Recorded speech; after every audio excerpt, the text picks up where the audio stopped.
నారాయణపూర్ మండలంలో ఉన్న ఈ సర్వీస్ చేసిన మయూర్ బండారు గారికి ఎంతో కృతజ్ఞతలు. ఎందుకంటే ప్రతి ఒక్క లీడర్స్ ఇప్పుడు మన ఆర్గనైజేషన్ నుంచి ఈ సేవాడా కార్యక్రమాలు డిసెంబర్ 11 నుంచి 23 వరకు కార్యక్రమాలు నిర్వహిస్తున్నాము.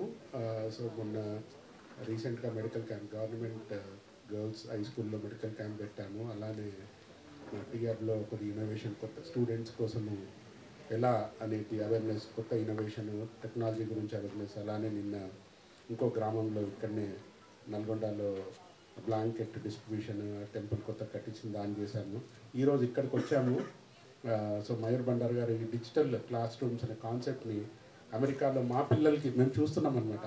అక్కడ నేర్చుకునే విధానం ఎలా ఉంటుంది, ఎంత ఇంటరాక్టివ్ ఉంటుంది. సో నేర్చుకునే విధానము పిల్లలకి ఎంత ఉపయోగం అవుతుంది, వాళ్ళు ఎంత క్యాప్చర్ చేస్తారు, ఎంత నాలెడ్జ్ గెయిన్ చేస్తారు, రేపు వాళ్ళు ఎంతో ప్రయోగులు అవుతారని చెప్పి ఆ ఉద్దేశంతో మన మయూర్ బండారు గారు ఫస్ట్ మేము ఈ సేవాడే కార్యక్రమం స్టార్ట్ చేయగానే తన ముందుకు వచ్చాడు. నేను చేస్తాను సురేష్, నా డే బ్లాక్ చేసేసి పెట్టు. సో మేమందరం టీం ఇక్కడ రావడము మాకు ఎంతో సంతోషము.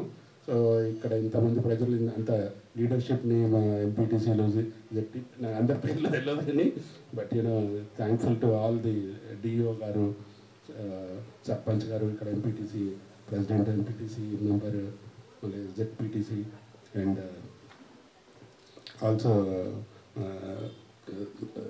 హెడ్మాస్టర్స్ గారు, everybody. And thank you for giving us the opportunity. ఇట్లాంటి కార్యక్రమాలు మరీ చేస్తాము. మళ్ళీ నెక్స్ట్ టైం మయూర్ బండారు గారు అన్నట్టు మేము హెడ్మాస్టర్స్ అన్నట్టు టాయిలెట్స్ గురించి అయినా కానీ ఇంకా ఏమైనా టెక్నాలజీ కొత్త కాన్సెప్ట్ వచ్చినాయి కూడా స్కూల్లో ఇక్కడ మాకు తెలిసినట్టు మేము ఇక్కడ తీయగలిగితే తప్పకుండా తీసుకొస్తాము. థ్యాంక్ యూ అండి.